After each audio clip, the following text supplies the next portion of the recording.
We'll move to questions without notice. Are there any questions? I give the call to the Leader of the Opposition. Thank you, Mr Speaker. My question is to the Prime Minister.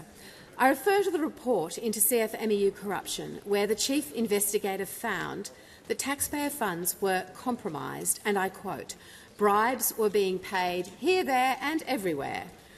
Will the Prime Minister write today to the National Anti-Corruption Commission seeking an urgent investigation into this serious matter to ensure that Commonwealth taxpayer funds have not been misused and that no Commonwealth official has been implicated in these extremely serious findings? Call to the Minister for Workplace Relations and Employment. Thank you, Speaker, and I thank the Leader of the Opposition for her question. The Watson report is an important report that was commissioned by the Administrator to help him in the work that he is involved in cleaning up the CFMEU. Of course, this report was detailed work that clearly identified issues going back from 2012 until the Administrator actually took over. Mr Irving has released a detailed statement in response to the report. He will refer the report to the AFP, Victoria Police, the Fair Work Commission and other relevant law enforcement agencies and regulators. Mr Irving has said that this report had been released so authorities can take whatever enforcement action they consider appropriate as the CFMEU enters a new chapter under his leadership. Call to the honourable member for Maribyrnong. Thank you, Mr Speaker. My question is to the Prime Minister. How is the Albanese Labor government showing leadership and delivering for Australians by strengthening Medicare, easing cost of living pressures and helping them to earn more and keep more of what they earn? How does this compare to other approaches to leadership in Australia? The call to the Prime Minister. I thank the member for Maribyrnong for her question. Indeed, we are focused on the Australian people and working every day to deliver for them. We're strengthening Medicare because that's just what Labor governments do. More bulk billing, making medicines cheaper, opening urgent care clinics, delivering 1-800 Medicare, properly funding public hospitals, making sure that the only thing that Australians need is their Medicare card, not their credit card. We're delivering cost of living relief across the board, cutting taxes, cutting student debt, getting real wages up and protecting penalty rates so that Australians can earn more and keep more of what they earn. We're properly funding every single public school in the country, making a difference. We've had 725,000 Australians have benefited from free TAFE. We're establishing university study hubs around regional Australia. We are making it easier for Australians to get into their own home. Help to Buy is up and running. Build to Rent is building. And since we fast-tracked our 5% deposit scheme in October last year, more than 31,000 new home buyers have their first home. There's always more to do, and our work to make a positive difference is never finished. But, Mr Speaker, while we're building more homes for Australians, those opposite are busy tearing down their own homes. They're obsessed with cutting each other down, but they never want to cut your taxes or cut the cost of living. They can't stand each other, Mr Speaker, but they all stand for cutting Medicare. They love fighting, but they never fight for Australia. They just fight each other because it goes to their core values. And we've seen that with the extraordinary launch of a leadership campaign that didn't have a single new policy idea. It was just the vibe. They got out there, not a single new idea. Order. No, Prime Minister will. No, the Prime Minister pause. Before we go to the next question, I'll hear order. Members on my right. The member for Moncrieff is entitled to take her point of order, and she shall do so. Thank you, Mr Speaker. The Prime Minister, it's on relevance. You're really not talking about what the question was and giving us an answer. You're focusing on the opposition.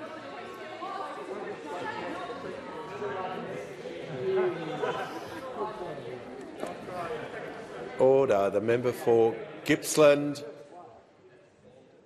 the Leader of the House. The final part of the question asks for the Prime Minister to provide information to the House on other approaches to leadership. There are many to choose from those opposite, and that's the Prime Minister was definitely asked about approaches to leadership, and so the comments he is making is obviously being directly relevant to the question he was asked. I was waiting for their leadership candidate to say, vote for me and I support world peace. That was the substance that was in there. Because essentially they all agree. They all agree. We're not looking after Australians but just looking after themselves.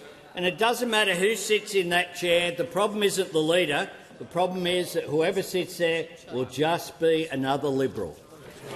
The call to the honourable member for Warringah. Thank you. To the Housing Minister or Treasurer in her stead.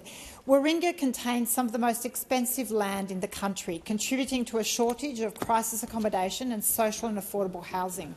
The government has announced plans to divest part of HMS Penguin land at Balmoral in Warringah and intends to seek full market value, prompting concerns the land will be sold to wealthy developers for luxury apartments and not address issues of public affordable, social and affordable houses or crisis accommodation. Will the minister take steps to ensure this public asset is used for social benefit? Give a call to the Treasurer representing the Minister for Housing, Homelessness and Cities. Yeah, thanks very much, Mr Speaker, and to the honourable member for her question. I will speak to the colleagues about that specific parcel of land that the honourable member refers to. I know that you've raised it with us in good faith, and we will check it out. On our approach to social housing more broadly, we've built about 5,000 social and affordable homes already. There's another 25,000 in planning or construction. And that's because, unlike our predecessors, we are taking this housing challenge very seriously. And we know that in different communities around Australia, there are different opportunities to build more social and community housing. And as we go about that important task, we'll be as consultative as we can be. Call to the honourable member for Lingiari. Thank you, Speaker. My question is to the Minister representing the Minister for Indigenous Australians. Minister, today the government released Closing the Gap annual report, and the Prime Minister demonstrated in his address that we are getting on with the job of delivering for First Nations people. What are the priorities of this year's Closing the Gap report? Call to the Minister for Employment and Workplace Relations, representing the Minister for Indigenous Australians. Thank you, Speaker. And I'd like to thank the member for Lingiari for that question, but also for the incredible, valuable role that she plays on ensuring that our government remains focused on closing the gap. As our Prime Minister has said, our government is determined and optimistic about closing the gap for First Nations people. To achieve this, our government is building on what works, listening to First Nations people, partnering with their organisations and investing in community-led solutions. I'd like to really recognise the Minister for Indigenous Australians on her work on the 2025 Closing the Gap annual report and the 2026 annual implementation plan, which demonstrates our progress and sets out a clear agenda for the year ahead. Our government is delivering jobs and training. We're easing the cost of living pressures and making significant new investments in areas such as food security in remote communities, health, housing and education. The Albanese government is delivering more real jobs in remote communities because every Australian deserves the opportunity of the dignity of work and a fair pay for the work they do. We have announced that we are doubling the Remote Jobs and Economic Development program from 3,000 to 6,000 jobs. Already 1,500 jobs have already been created across the country. And we're delivering cost of living relief by lifting the cap on our low-cost essential subsidy scheme and making it available to all 225 remote stores across Australia, reducing the price of 30 essential grocery items.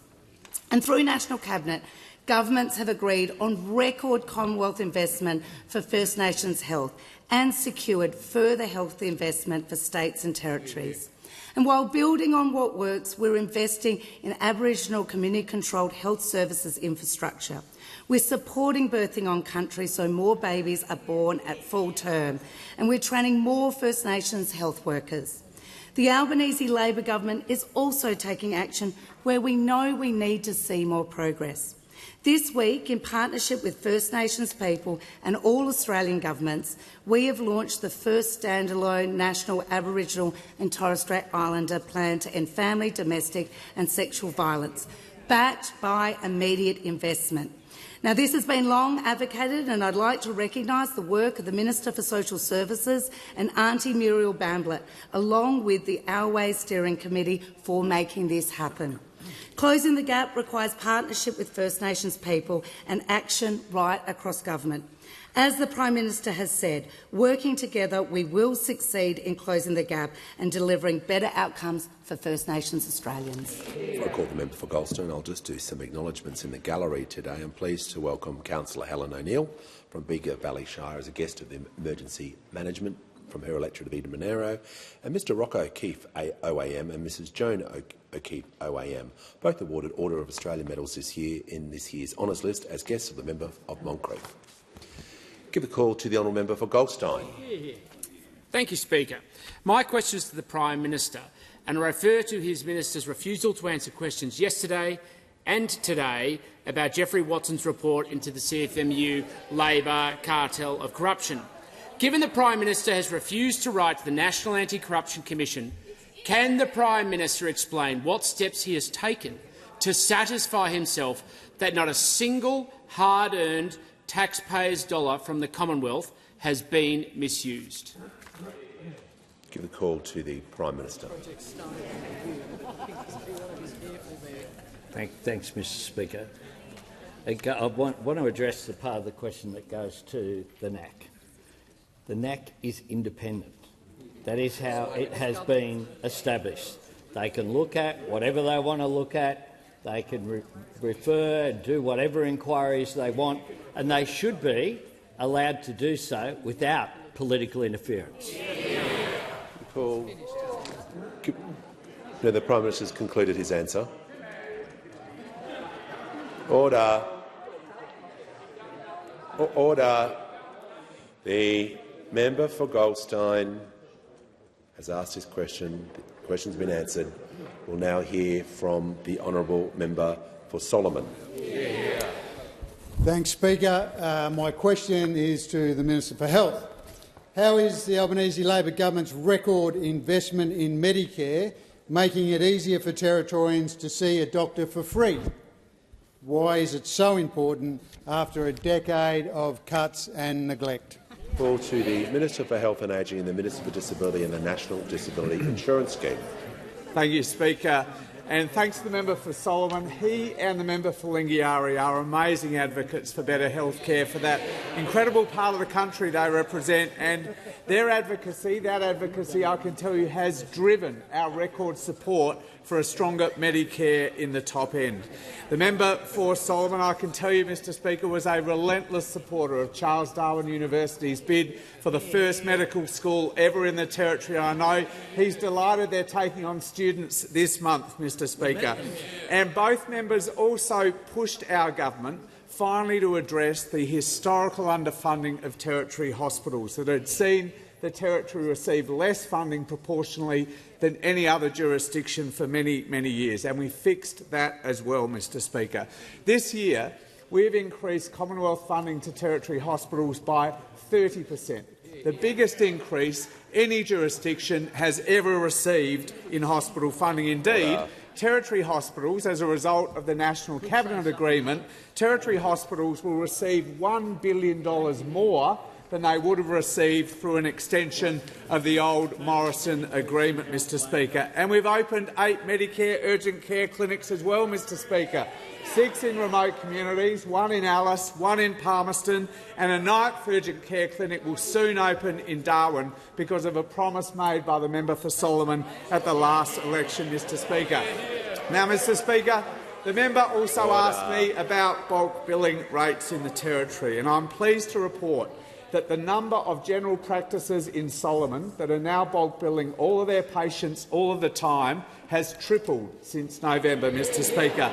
Now 3/4 of general practices in Solomon are 100% bulk billing because of the investment that we made last year, Mr Speaker. But indeed, right across the territory, bulk billing rates are skyrocketing, helping people see their doctor for free. The bulk billing rate in the territory now for pensioners and concession card holders and kids is now over 97%, the highest rate in the country, Mr Speaker. But the biggest increase, I'm pleased to say, has been for working-age Territorians who don't have the benefit of a concession card. I said yesterday, Mr Speaker, that bulk billing for those working Australians has increased by about 8% across Australia since November, but that increase is 21% in the Territory, a 21% increase for working Australians in just 3 months, which means that the total bulk billing rate in the Northern Territory has already almost reached 90%. It's now 89.5%. And I tell you, Mr Speaker, that shows the value the Territory gets for 2 amazing local MPs and from a government that's determined to strengthen Medicare. Call to the honourable member for Nichols. For climate change and energy, does the minister agree that the Albanese government has broken its promise to reduce household energy bills by $275 by 2025? Call to the Minister for Climate Change and Energy. Well, thanks, Mr Speaker. I thank the honourable member for his question. And there's no doubt that energy prices have been under pressure in recent years. No doubt at all. We've been very clear about that. Australian people know that. Energy prices in Australia are slightly below the OECD average, but that doesn't mean that hasn't put huge pressure on Australian families and businesses as energy prices have gone up. That is the fact, Mr Speaker. Now, there's 2 questions. How did we get here and what are we going to do about it? Well, the fact of the matter is, when there was a global energy crisis, Australia entered that crisis ill-prepared. The Minister will pause. There's just a wall of noise happening at the moment. So I'm going to ask the Minister just to be heard in silence, just as the member for Nichols was. This is a repeat performance and it's not going to continue today. The Manager of Opposition Business, please don't interject when I'm addressing the House. And the Leader of the Opposition as well. Just... Mr Speaker, give her a pass. Order. The Minister will continue.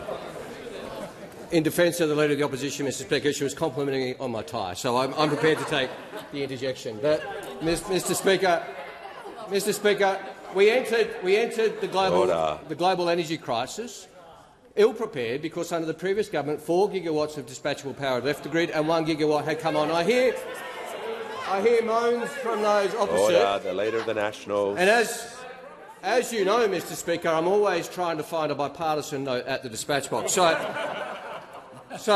to quote Senator Canavan, who recently said, the other thing I often hear from government senators and members of the other place is that the former government failed because 4 gigawatts... Will pause.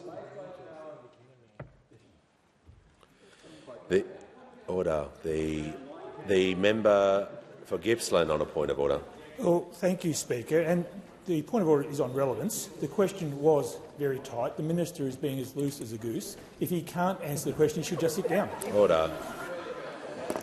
The issue with these questions are you're asking an opinion. Does he agree with his commitments to reduce? So he's arguing because of the question he's been asked. It places the, because of the question, the way the question is framed. So if you're asking whether he thinks he's broken something or disagreed about does he agree the broken promise to reduce the cost, he's arguing that perhaps that's not the case and he doesn't agree with that, right? So it's going to be the same answer that he's going to get to the same question that he's getting over and over again on this topic. So just make sure the minister is being directly relevant. He just can't start quoting random people. He's got to make his answer elected representatives. Other members. Order. that he just needs to make whoever he's quoting directly relevant to the question he was asked. I, for one, Mr Speaker, would never call Senator Canavan random. But, Mr Speaker, Senator Canavan said, Order. The other thing I often hear from government senators and members of the other places is that the former government failed because 4 gigawatts of baseload power came out of the system over that decade or so, and only 1 gigawatt was installed to replace it. That is true. That is a fair criticism of energy policy over the last 10 years or so, Mr Speaker. You won't often hear me approvingly quoting Senator Canavan, but he's spot on there, Mr Speaker. Now, then the second question is, what do you do about it? Well, we on this side of the House think that you introduce more of the cheapest, fastest to deploy form of energy. Those opposite think the answer is more of the most expensive, slowest form of energy, Mr Speaker. So, on that side of the House, we saw 4 gigawatts of dispatchable power leave the grid and 1 gigawatt come on. In our not yet 4 years in office, we've seen 2 gigawatts leave and 7.7 gigawatts come on, Mr Speaker. 7.7 gigawatts come on. Order. That's more supply.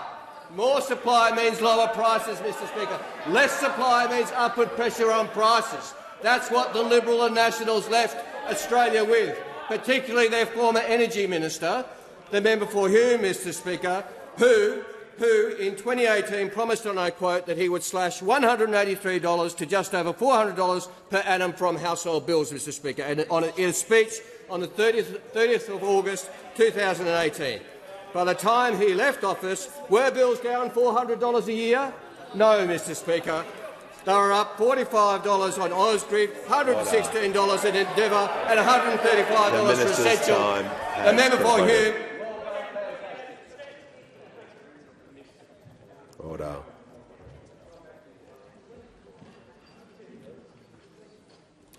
We'll hear from the honourable member for Werriwa. Thanks, Mr Speaker. My question is to the Minister for Employment and Workplace Relations. How is the Albanese Labor government working to close the gender pay gap, and how does this compare to other approaches? I'll give the call to the Minister for Employment and the Minister for Workplace Relations.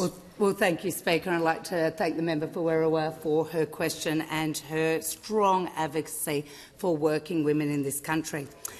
Our government has placed gender equality at the heart of our workplace relations reforms. We put gender equality well front and centre when our government funded well overdue pay increases for workers in aged care and early childhood education, many who were women.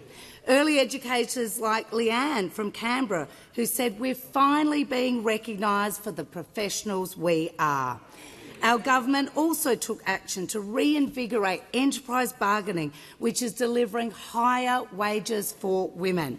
I'm pleased to report that the latest ABS weekly earnings data show that women on enterprise agreements are earning 12.4% more. This is good news.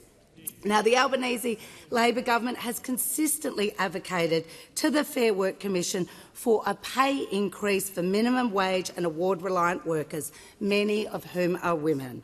And when the government also stepped up, importantly, to protect penalty rates in law when they were under threat, to ensure that these same workers' pay wouldn't go backwards. Of course, we banned pay secrecy clauses. This improves the ability for women to advocate for better pay. And we are starting to see the benefits of our reforms. When the former coalition left government, the gender pay gap was at 14.1%. I'm pleased to report to the House that under our government, the gender pay gap is now lowest on record at 11.5%. This progress hasn't happened by accident. It's the result of a government determined to prioritise gender equality. Now, I am asked about other approaches. And yes, there was a very, very different approach to tackling the gender pay gap by those opposite when they were in government. While those opposite sat on the government benches, they failed to take any practical action when it came to closing the gender pay gap. Their attitude was exposed by the very now famous Senator Canavan, who said the gender pay gap report was, and I quote his words, "useless data that breeds resentment and division." They just don't get it when it comes to the gender pay gap. But to be fair to Senator Canavan, he might be clueless about the gender pay gap, but one would say he's pretty good at breeding resentment and division when it comes to the coalition. While those opposite remain divided and focus solely on their own jobs, we're getting on with backing Australian women earning more. The call to the Honourable the Deputy Leader of the Opposition. Thank you, Mr Speaker. My question goes to the Treasurer. Australia's debt is due to hit $1 trillion over coming months. The Treasurer has spent years dishonestly claiming others had hit this milestone, and yet, in truth, it is going to happen on his watch. Will the Treasurer confirm that, for the very first time in Australia's history, Australia's debt will soon hit $1 trillion? The part of that question with the dishonesty is not within the standing orders, as we've dealt with that earlier this week as well, so I'll just get you to withdraw that part. You can't accuse someone of being— Withdraw. I thank the member, and the Treasurer now has the call. It's kind of you to refer to him as the Deputy Leader, Mr Speaker. For now it is. Yeah, for now it is. Order. That's the point I'm making. That's the point I was making.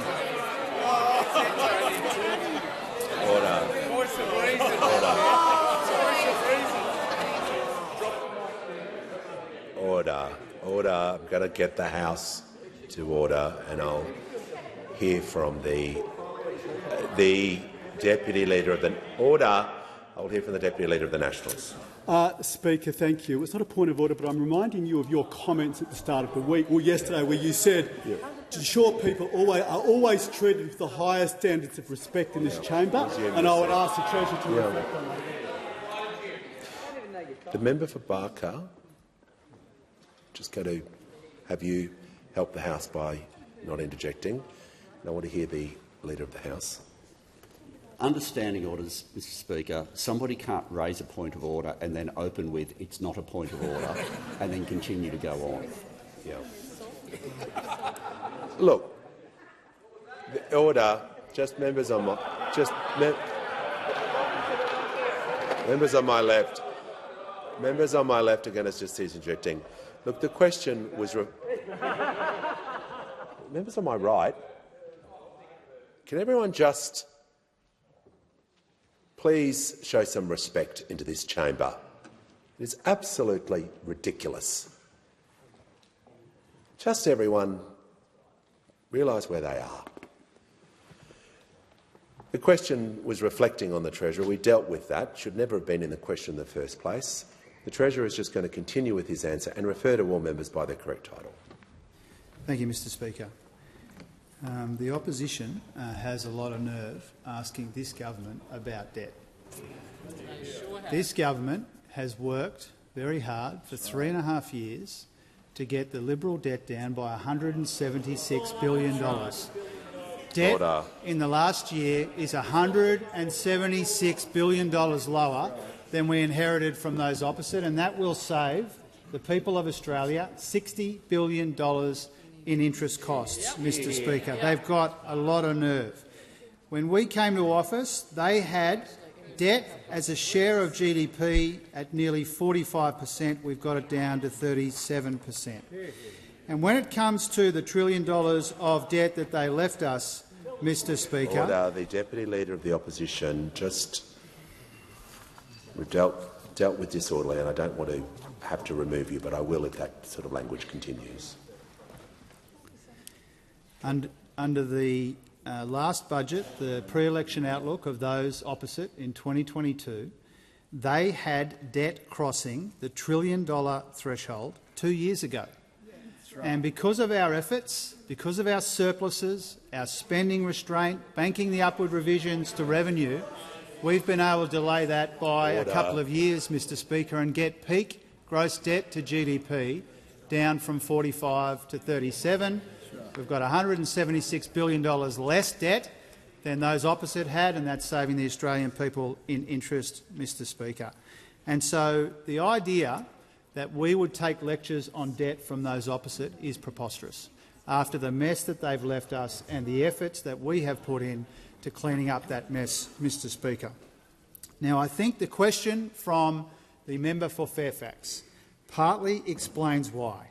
In all of the commentary we've seen in recent days about the shambles over there, in every long list of possible deputy leaders and shadow treasurers, the member for Fairfax isn't on it. The member for Fairfax is the only person considered incapable of retaining his spot as the deputy leader of the Liberal Party, Mr. Speaker. But he should take some comfort from the fact, that the last guy who failed as shadow treasurer now considers himself entitled to a promotion. Give the call to the member for Moore. Thank you, Mr. Speaker. My question is to the Treasurer. What developments have there been in the economy and the Albanese government's economic plan? How does this compare with other approaches? Call to the Treasurer. Thanks, Mr. Speaker, and once again to the outstanding member for Moore for his question and for his focus on the big issues in our economy and in our society. This is a government which is focused on the big challenges in our economy, even if those opposite are not. And even though inflation is much lower than when we came to office, we do know that it is higher and more persistent than we would like it to be. We know that productivity has ticked up a bit in recent quarters, but for 2 decades now, our economy has not been as productive as we need it to be. And we know that the global economy is unpredictable and volatile as well. And so these 3 challenges guide our economic plan. They're guiding our work on the budget as well. Now, as I said in an earlier answer, we have made progress on budget repair, getting the Liberal debt down, but we know that there is more work to do. We have made progress on policies to boost productivity, but once again, we know that there's more work to do, including in the next budget, Mr. Speaker. And we're helping with the cost of living because we know that people are still under pressure. We were reminded of that in recent data, and that's why we're boosting bulk billing. It's why we're boosting superannuation for low-income earners.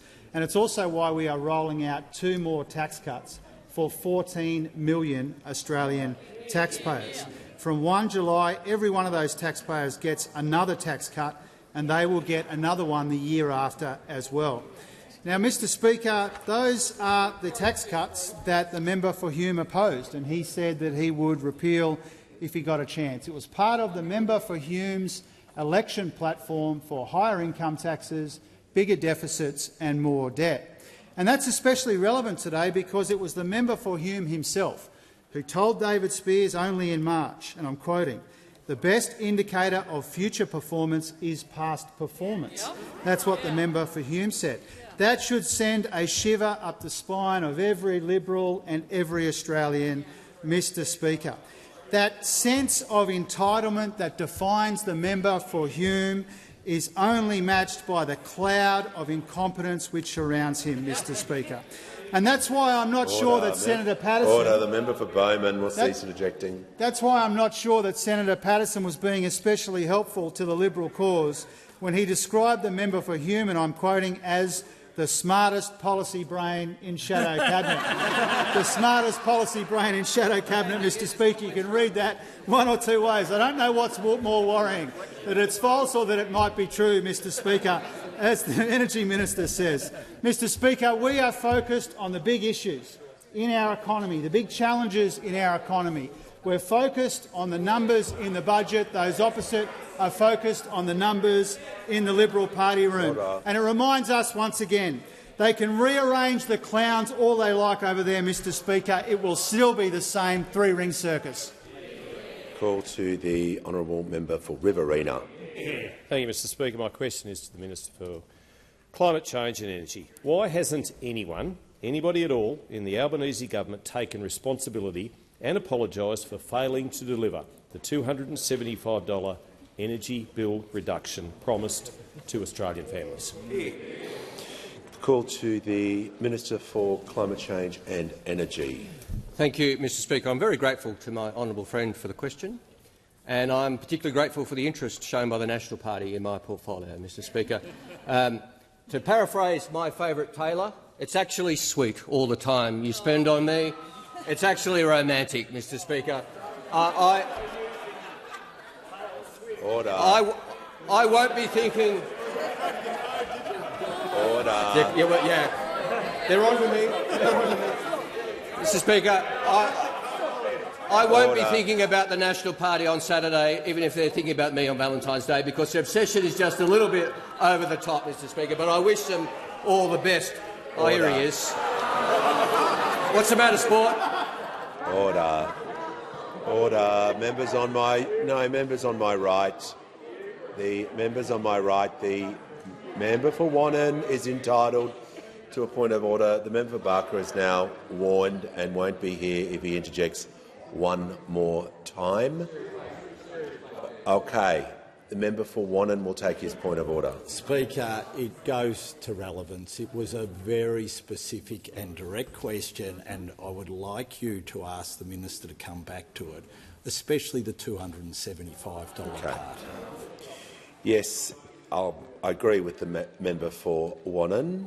It was a question, but the problem I have with these questions are they are bordering on asking for an opinion, as they are in that category, understanding Order 98. D, number 1. So I'm just trying to work within the standing orders, but these questions are very difficult for me to oversee because they're asking for an opinion or a reason, and it's a lot different to when you ask a fact or a figure question. That's all I'm saying. So the Valentine's Day was not part of the question, so thank goodness. So may the minister please just return to the question. He's had the preamble, and I'll ask him to return to the subject of the topic. Just pointing out, Mr Speaker, I'm very grateful for the question, and I'm grateful to the National Party, especially as the Shadow Minister hasn't bothered to ask me a question all year, Mr Speaker. But I get plenty of questions from the National Party, not from my part-time Shadow Minister, full-time Deputy Leader candidate, Mr Speaker. Order. To deal with the question, Mr Speaker, Order. Members on my as left. I said in my previous answer, energy prices have been high around the world, including in Australia. And so we as a government decide to do something about it by providing energy bill relief, opposed by those opposite. Our policy is to introduce more energy, 7.7 gigawatts introduced to the grid, not promised plans in development, connected, Mr Speaker, to the grid operating, as opposed to those opposite, particularly the member for Hume, who oversaw 4 gigawatts of dispatchable power leave the grid and 1 gigawatt come on. So our plan is more of the cheapest form of energy and the fastest to deploy. Their plan has several parts. More of the most expensive form of energy.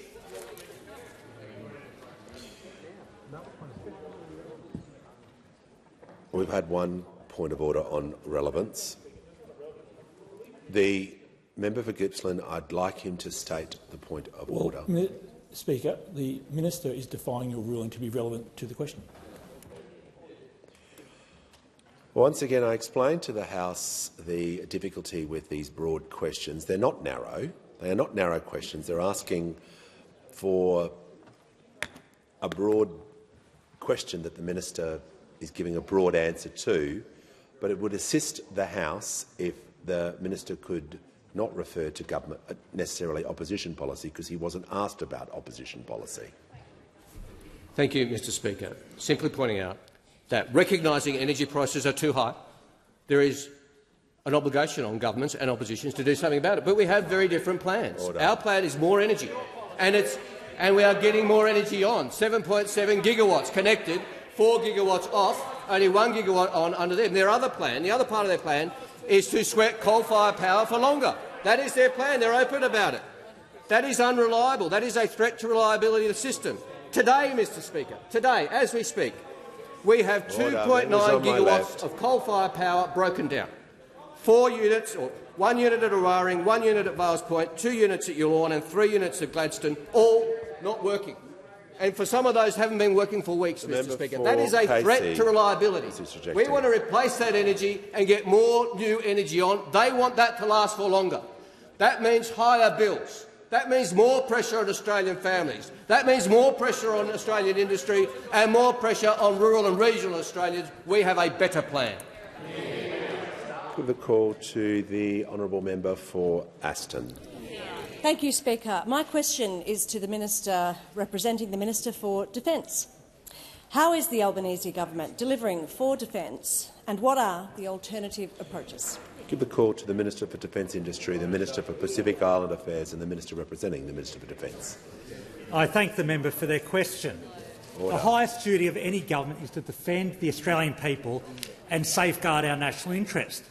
And, Mr Speaker, the Albanese Labor government is laser-focused on delivering this through record defence investments, our reform agenda and getting the equipment our ADF needs into their hands sooner. Speaker, we're delivering warships way ahead of schedule. We're producing autonomous Ghost Shark submarines right now to safeguard our maritime approaches. We're rolling missiles out of an Aussie factory and building a second one right now. And we're acquiring counter-drone capabilities in record time. Now, Speaker, I'm asked about alternate approaches. While we've been busy delivering, what's the former Shadow Defence Minister been up to? He certainly hasn't been asking many questions in Parliament. 3 defence questions in 285 days. Now, to be fair, I think he's actually learned from his disastrous time as the Shadow Treasurer. Some would reflect and try and improve their performance, but not the member for Hume. He's decided the simple solution is to just disappear. You can't fail if no one knows you're the Shadow Defence Minister. 3 defence questions in 285 days. Clearly his focus has been elsewhere. One thing is crystal clear. His focus is self-interest, not the national interest. So, Speaker, let's summarise our approach to defence compared to the member for Hume's record. Order, the member for Speaker, Herbert. we're acquiring stealth fighters. He was a stealth Shadow Minister. We're investing record amounts in our submarines as part of the silent service. He was the silent defence spokesperson. We have the Nulka that imitates warships to decoy missiles. He imitated Facebook followers. We're forging ammunition and shells. He used documents that, let's say, weren't real. Order. Oh. Order. When the House comes... Order.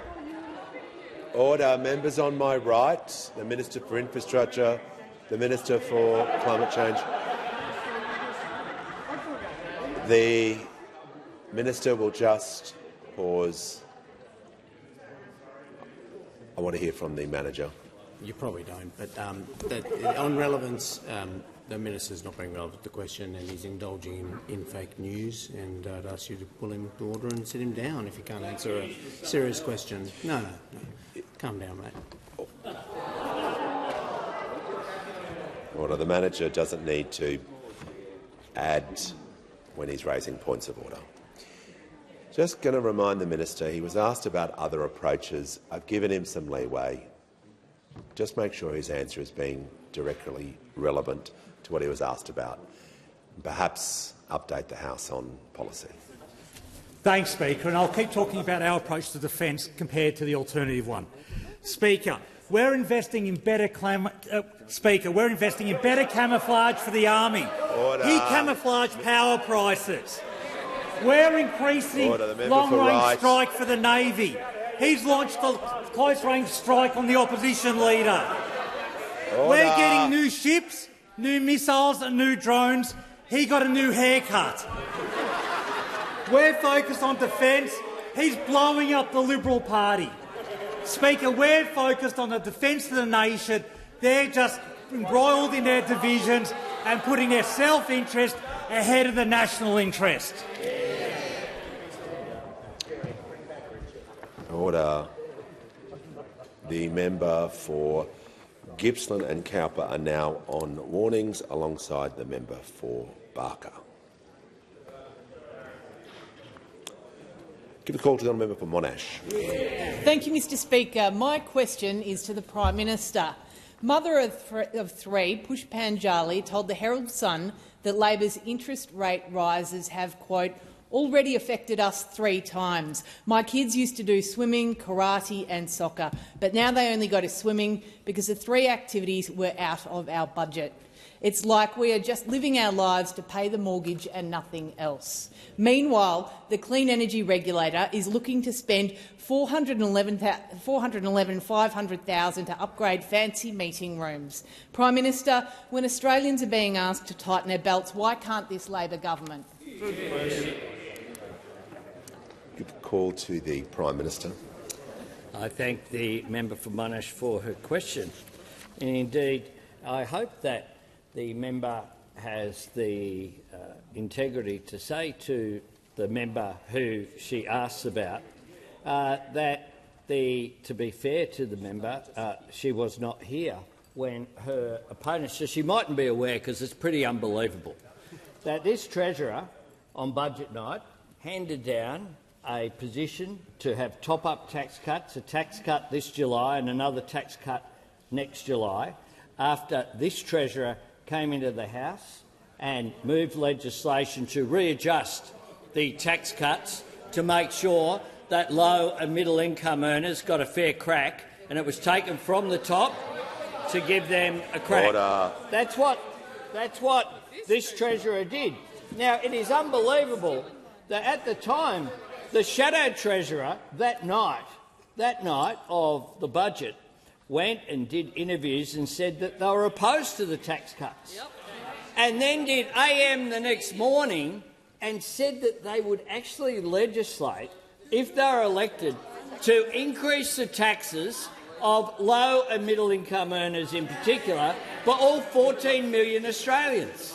So I hope that the member for Monash told the constituent or the person mentioned in the Herald Sun that was the case. Because what we have done is understand that people are under financial pressure, but you can have 2 approaches to that. You can see grievance and try to just feed it, or what you can do is try to address it. What we do is try to address it by lifting up cost of living measures. That's why we've provided energy bill relief. That's why we've provided cheaper medicines. That's why we've provided the 20% cut in student debt. That's why we've tripled the bulk billing incentive. That's why we've opened Medicare urgent care clinics. That's why we have cheaper medicines. That's why we have a batteries program to assist with reducing energy bills as well.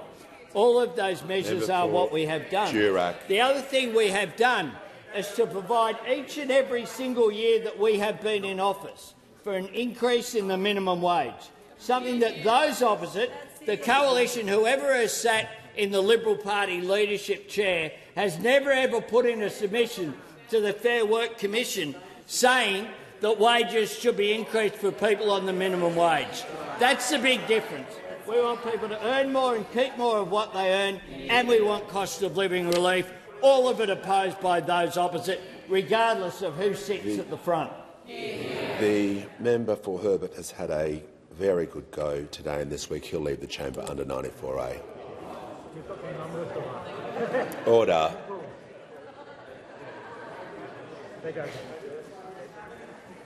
That kind of interjection is highly disorderly, and we're not having it.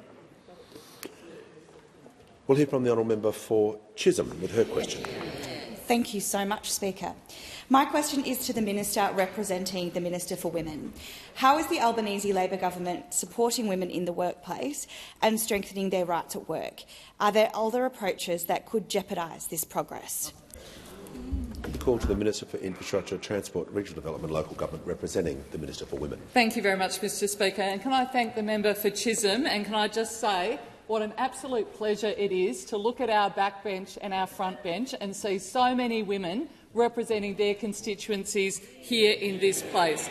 It's not the first time that I've made this point in this chamber, but it bears repeating that the Albanese Labor government is the first female-majority cabinet with the first female-majority government in Australia's history.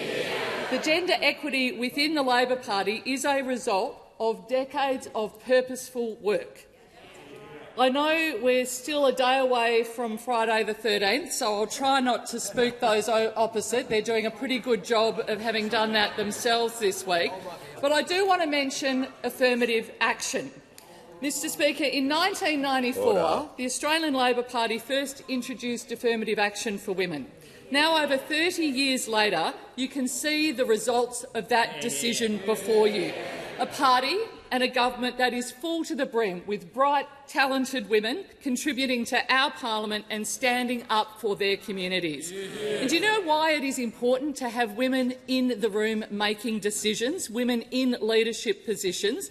It's because of the difference it makes. The difference it makes to women. It means we can deliver not only for them here, but out there, which is the most important thing we can do.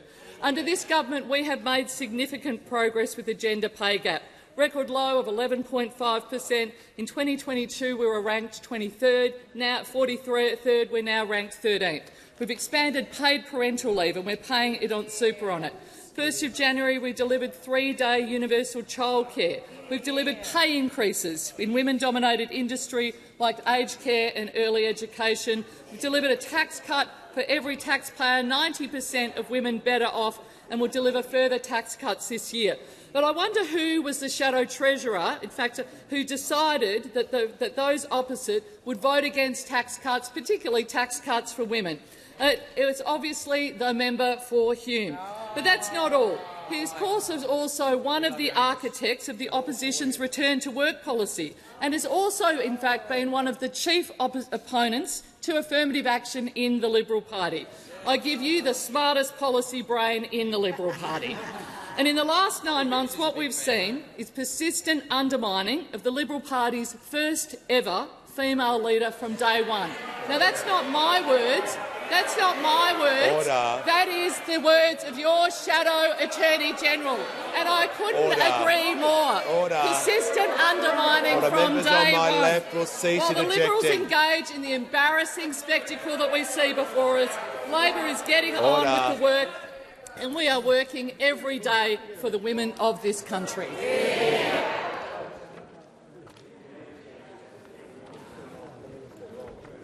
The call to the honourable member for Bradfield. Thank you. My question is for the Minister representing the Environment Minister. Minister, late last year this parliament passed important reforms to our nature laws, the EPBC Act. The changes allow states to be delegated approval powers that are traditionally federal ones. Your government sold this to us on the promise that strong, outcomes-focused national environmental standards would be in place before the states acquired those powers. Will the government once more assure the Australian people that the states will not be given increased powers until all of these critical standards are finalised? The call to the Minister representing the Minister for the Environment. Yeah, thanks very much, Speaker, and I thank the member for Bradfield for the question. In terms of the laws that were passed, first of all, on the concept of delegating approvals and assessment powers to the states, that did exist under the old Act, but under the old Act you effectively had to entirely delegate, and the concept of only delegating specific functions is something that was new under what went through.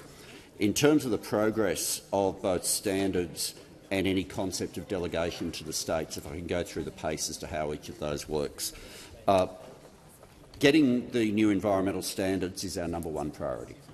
That's where the pace is occurring. The new legislation comes into effect in tranches over the next year, and there will be opportunities for people to be engaging on the development of the new national environmental standards, and they are the backbone of the legislation that went through. Work is already well underway on developing the standards, and we're working through. There's been in the order of around 700 submissions that have been made on those standards, which we're now working through. In terms of the delegation, the concept of there are two different forms of delegation. You've got delegation potentially of assessments, and you've got delegation of approvals. The delegation of assessments is something that would have to be in place and functioning before a delegation of approvals was even being considered. So in terms of the order, it's the standards that are happening at pace now, and anything in terms of delegation, there would have to have been for some time a functioning assessments agreement before there was consideration being given of approvals. Give the call to the honourable member for Barton. Thank you, Speaker. My question is to the Minister for Regional Development, Local Government and Territories. How is the Albanese Labor government working with local councils to support communities, and how does this compare to other approaches? Give the call to the Minister for Emergency Management, the Minister for Regional Development, Local Government and Territories. Thank you, Mr Speaker, and I thank the member for Barton for the question, because before she arrived here, she was a councillor at Georges River Council, and she knows how important it is to fully fund local councils so that they can support our local communities. Our government strongly supports a sustainable local government sector, because we know that a strong and sustainable local government sector supports our communities to thrive. Mr Speaker, numbers matter, and those opposite are painfully aware of that. But we on this side of the House are focused on different numbers, numbers that matter to the lives of Australians, numbers like $3.4 billion of direct investment in local government this year through financial assistance grants, ensuring councils have access to funds to deliver the services communities rely on. Those opposite froze indexation on financial assistance grants when they were in government, ripping nearly $1 billion out of the sector. In contrast, Mr Speaker, we are doubling the Roads to Recovery program, delivering $1 billion annually to support councils across the country. We've increased road black spot funding to $150 million a year, meaning more money for those dangerous sections of our local roads. And we're delivering our new $200 million Safer Local Road and Infrastructure program, with Tranche 3 announced just last week. Most importantly, we're delivering transparent grant programs available to every council across the country, from growing regions and thriving suburbs to regional and urban precincts and partnerships program. Whilst the previous coalition government made reckless commitments that councils couldn't deliver, and we know of the colour-coded spreadsheets from grant programs, from everything from connectivity to infrastructure. And who could forget that doozy of regional grants being given to the North Sydney pool, which I don't think is open yet. Mr Speaker, as a former local mayor, I know how important it is to have productive relationships with all levels of government, and I take a very different approach to those opposite. We know when those opposite were in government, the member for Hume was forced to apologise to the Lord Mayor of Sydney after claiming she'd driven up carbon emissions by spending $15 million on travel. Turns out councillors had only spent close to $6,000. Now, I'm no Rhodes Scholar, and I didn't study economics at Oxford. I attended a humble but mighty public school, but by my rough calculations, that's a $14,994,000 mistake. Mr Speaker, as I said, numbers matter in this place, and I heard the member for Hume described as a numbers man this morning. Geez, I'd want to hope he gets his numbers right this time. Give the call to the order. Give the call to the member for Curtin. My question is to the Prime Minister. Many Australians increasingly feel angry, divided and isolated. Social media platforms play a large part in this, driven by algorithms that control our attention, amplify hate and create echo chambers. The minimum age for social media is a start, but there's more to do, such as the promised duty of care or giving people more control over the algorithms imposed on them. What more will your government do to build safe and positive online spaces to urgently protect and repair our social fabric? Call to the Prime Minister. I thank the member for Curtin for her question and for her interest in what is, I think, one of the critical challenges facing not just us here in Australia but globally as well. How we deal with this new technology that can make an enormous difference, enables us to be better connected than we have ever been, enables us to get information at our fingertips that we simply would have had to have gone to the library or gone through a much more time-extensive route. But our social media ban is a start, and the member's right that we need to do more. The social media ban, though, has exceeded the government's expectations. The fact that 4.7 million accounts either got shut down or paused in the initial stages, and the ongoing work is occurring across those 10 platforms. It's about giving Australian kids more time away from the pool, of recommender systems. It's about giving them more time to develop real friendships with real people and to learn how to get along with people who might have different views or experiences. And the fact that it's being replicated around the world, with Spain the latest country to get on board, shows Australia leading the way in this area. Our upcoming digital duty of care will also put the onus on platforms, though, to proactively protect all Australians from harm. And this can have a range of areas: grooming of people, the algorithms pushing people towards more and more extreme views. And I was part of the American Leadership Dialogue many years ago at Stanford University with someone who was a whistleblower at Facebook, who spoke about the impact that it had had in pushing people towards extremism and the danger that that represented. We need to assert as a country, not just as a government, that social media has a social responsibility, because these algorithms can cause enormous issues. They can amplify rather than reduce prejudice. We see in some of the debate about issues that should be able to be discussed much more respectfully, such as the Middle East and other issues of conflict, people being pushed into more and more extreme positions, people being pushed in ways in which they presented as facts, things that simply are not true as well. Social media does not optimise for social cohesion. It does have a social responsibility. We all need to work hard as a community to ensure we're acting with thought and with kindness, whether in real life or online. People will say things online they would never say to your face, and that is a real issue that we have to confront. And I thank very much the member for Curtin for raising this issue, and I say to her and others in this chamber as well, this is something that really should be right above politics, that we need to work on as a society, because together we all have an interest on behalf of not just ourselves but more importantly as well the generations to come. Call to the honourable member for Griffith. Thank you, Mr Speaker. My question is to the Minister for Climate Change and Energy. How is the Albanese Labor government modernising our energy grid?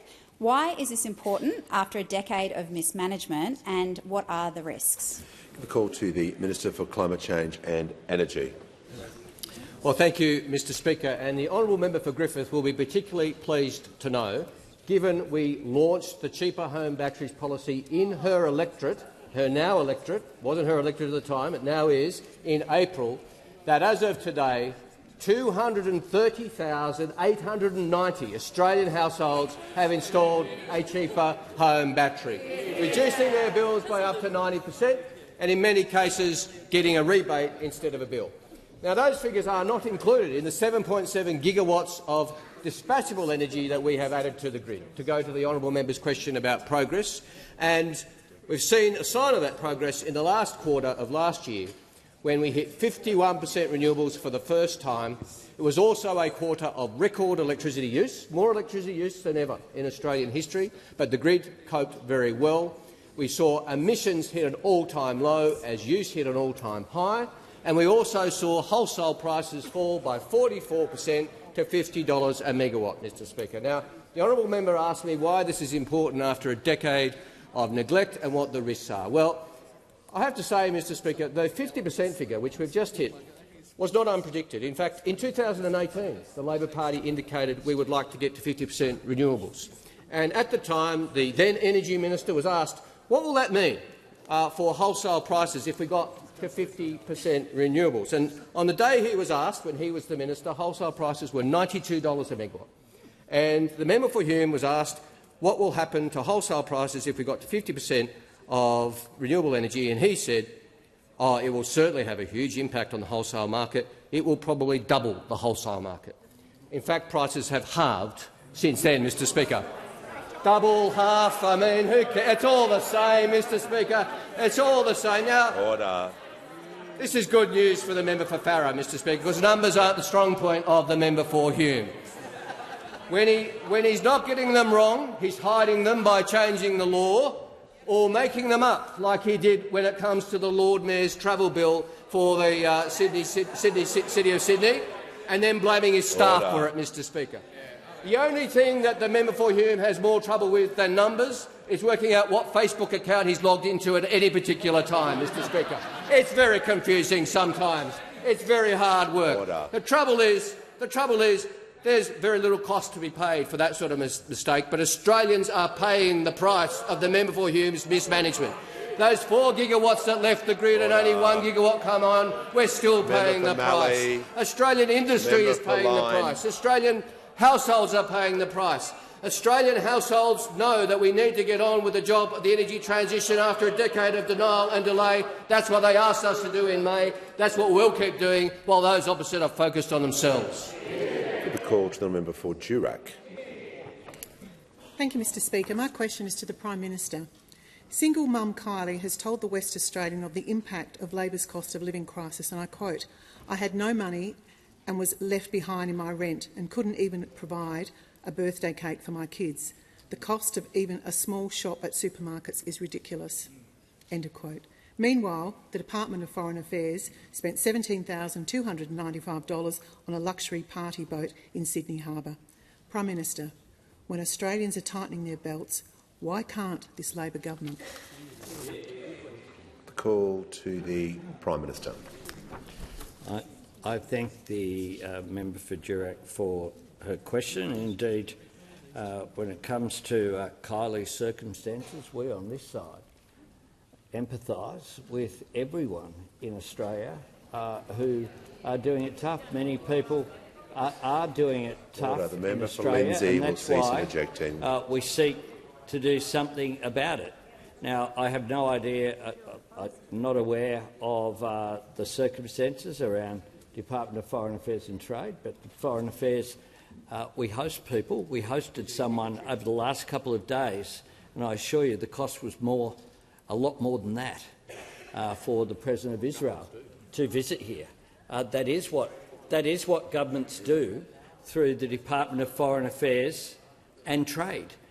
We host people, and certainly I have hosted international leaders here and delegations.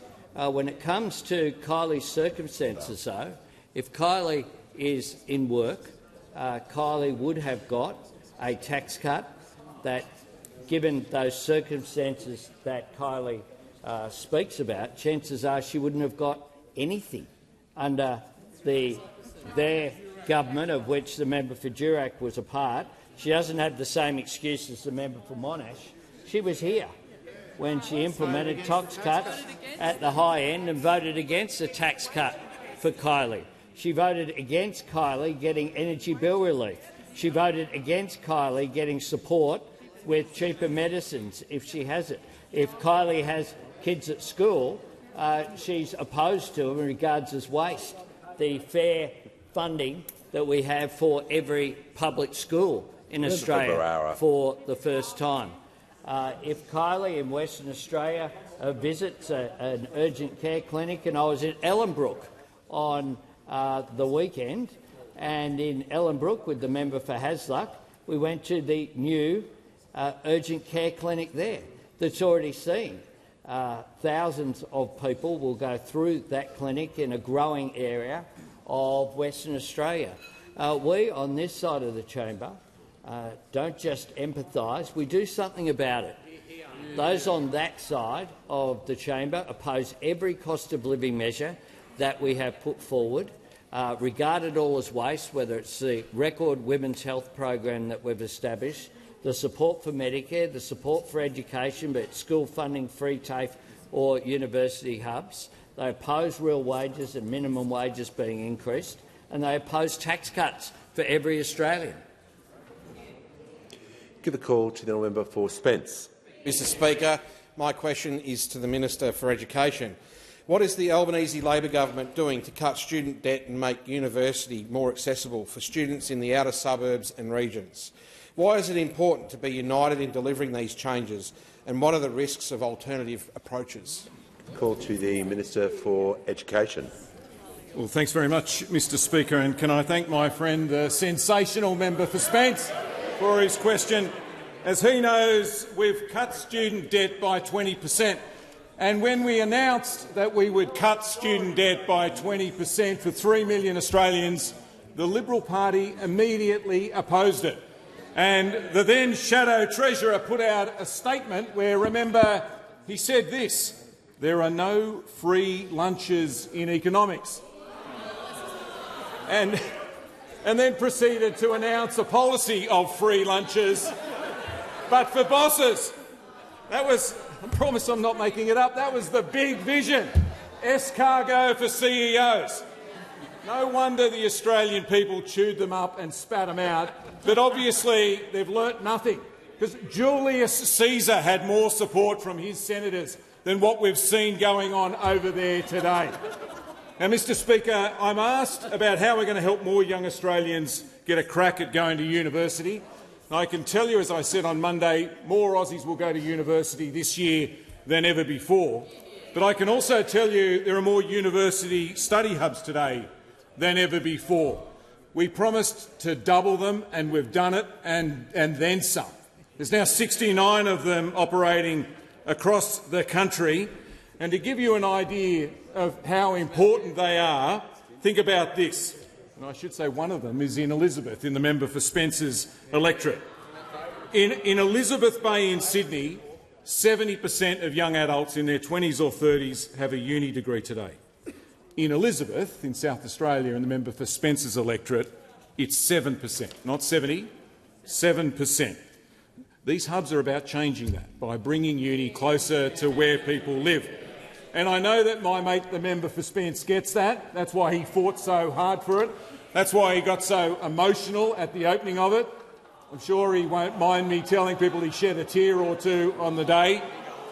And that's because he loves his community and he knows what this will do and the lives that it will change. And, Mr Speaker, I know you love your community too, and you get it as well. We opened a study hub in Inala in your electorate a couple of weeks ago, and we got a chance to meet the young people from Glenalla State High. This is for them and kids like them who dream big. And the fact is, think about it, guys. Just think about it. Talent is distributed equally. It's opportunity that's not. And it's things like this, it's hubs like this that are about changing that. Call to the honourable member for Hinkler. Thank you, Mr Speaker. My question is to the Prime Minister. Did Australian families see the $275 reduction in their energy bills the Prime Minister promised 97 times? Call to the Minister for Climate Change and Energy. Order. There's no getting away from me, Mr Speaker. No getting away from me. I thank the honourable member for the question. I thank the Prime Minister for the opportunity to take it. What Australians have had access to, Mr Speaker, is 230,000 cheaper home batteries to reduce their bills to nothing. Including 44% of them, Mr Speaker, in rural and regional Australia, and including in the honourable member's home state of Queensland, 55% of cheaper home batteries have been in rural and regional Australia. 55% in Queensland. The people those opposite are meant to represent. Order. Order. The member for Lingiari. I'll keep an eye out for props. Don't worry about that. But the minister has concluded, so the member for Gippsland will also resume his seat. And the member for Cowper is going to leave the chamber. I just specifically said don't mention props. You're on a warning. Not appropriate behaviour. And I warned at the beginning of question time. This is what happens. There's consequences for actions. We shall now hear from the honourable member for Dunkley. My question is to the Minister for Social Services. How is the Albanese Labor government delivering for Australian families in social services, and what puts this at risk? Call to the Minister for Social Services. Thanks so much, Mr Speaker, and I really want to thank the member for Dunkley for her question, because I know not only is she a great supporter of the work that this government is doing on family and domestic violence, but she knows how important the increases have been to pensions and other payments in her electorate. And, Mr Speaker, I'm very proud to say that on this side of the House we are absolutely focused on helping Australian families. That means up to $5,000 extra if you're on a pension. It means $1,800 extra in rent assistance. It means cheaper medicines, cheaper childcare, higher wages, lower taxes, 5% deposits, cuts to student debt, free TAFE, a whole range of measures to take pressure off families, including almost doubling the amount of paid parental leave since we've come to government. Australians getting paid parental leave are about $12,000 better off under this Prime Minister. So after 40 weeks of carrying a baby, mums and dads can look forward to 6 months off. But after 39 weeks of carrying the Liberal Party, I'd say this Leader of the Opposition can also look forward to a little bit of time off from the job. It's interesting that the member for Hume has said that a crusade was needed to attract more women to the Liberal Party. He said, we absolutely need more women in the party at every level. I don't think he meant every level. Let's not forget it's the member for Hume that trashed the economic reputation of the Liberal Party. He went to the last election promising both higher taxes and higher deficits. He's the man who hid energy price increases. He released those dodgy documents around Clover Moore's travel. There's the Jamland saga, there's the dodgy water buybacks. He said he lived up the road from Naomi Wolf at Oxford. She wasn't there at the time. It was reported that a prominent Liberal woman said of the member for Hume, he is a caricature of a Liberal male, males who have managed to progressively alienate women from the Liberal Party. It does seem to me, Mr Speaker, that any day of the week an average bloke in the Liberal Party wins over a woman, and the only real qualification you need are the XY chromosomes. Order. When the House comes to order. We'll hear from the honourable member for Lindsay. Thank you, Mr Speaker. My question is to the Prime Minister. Western Sydney mum Kate has told the ABC that her family are now having to rely on a community pantry to make ends meet, saying she has, quote, relied pretty heavily on them in the last couple of years. Meanwhile, last year the Department of Foreign Affairs and Trade spent $17,930 on a Kylie Minogue impersonator at a Wellington food festival. Prime Minister, when Australians are tightening their belts, why can't this Labor government? The call to the Prime Minister. Thanks, Mr Speaker. I thank the member for Lindsay. Order. I thank the member for Lindsay for her question. It goes to Kate being concerned about costs of living, something that we share that concern, which is why we're doing everything we can to help people like Kate, the energy bill relief, the cheaper batteries, the cheaper medicines, the free TAFE, the making sure that tax cuts are put in place, the urgent care clinics, including one or many that are in Western Sydney. The member also refers to waste. I hope that if she does know Kate, she tells Kate about the $31 billion in cost blowouts associated with Inland Rail, the $29 billion in cost blowouts for the NBN. At least something was being created there, but we actually paid the French $4 billion to cancel, to not build the submarines. We paid $1.8 billion out to victims of robo-debt. We paid $444 million to the Great Barrier Reef Foundation without a tender process or even consultation with the foundation itself.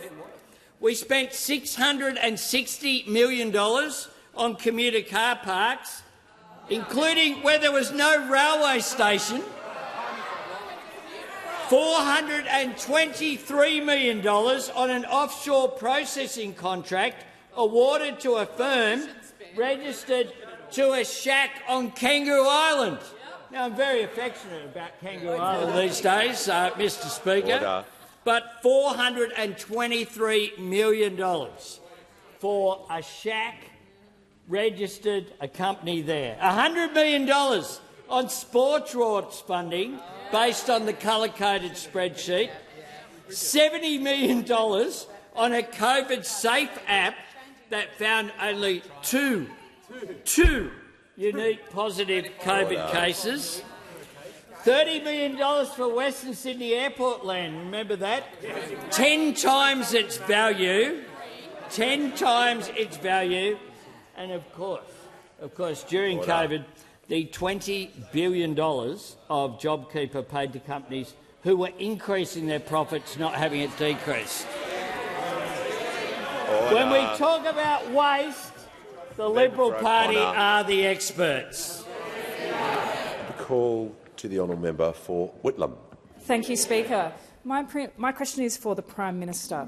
What has been the focus of the Albanese Labor government over the past fortnight, and how does this differ to other priorities? Give a call to the Prime Minister.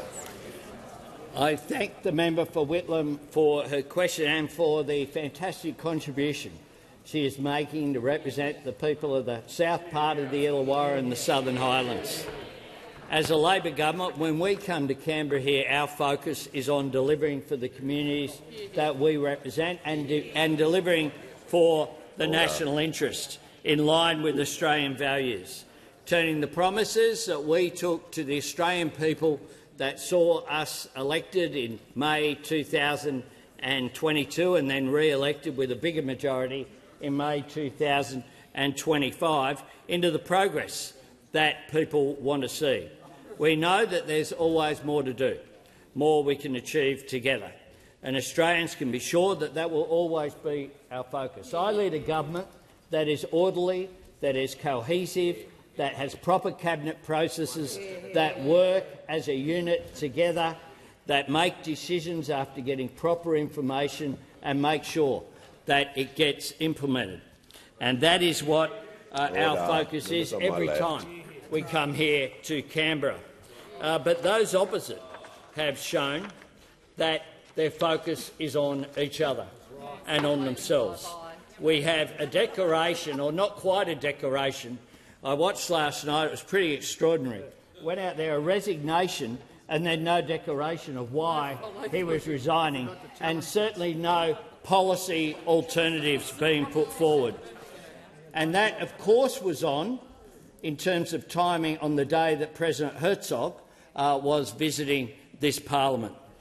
Now, that is consistent with the sort of disruption that we've seen, and the timing and the priorities don't seem to matter to those opposite. On the National Day of Mourning for victims of the anti-Semitic Bondi terrorist attack, they announced that the coalition was splitting for the second time. On the day of the funeral of the well-respected across this parliament member for Higgins, the members for Hume and Canning were publicly plotting against their leader at a house in Melbourne. The member for Hume, of course, has been a part of all of this, and today, on the day of the Closing the Gap report, we have the call for a spill and a range of resignations from the front bench. And tomorrow on the morning in which members of the Stolen Generation will attend the breakfast at 8 o'clock tomorrow morning, at 9 o'clock, those opposite will be making calls before then and filing into their party room in order to either depose or reaffirm who the leader of the Labor Party is. Order. Order. The Prime Minister's time has concluded his answer.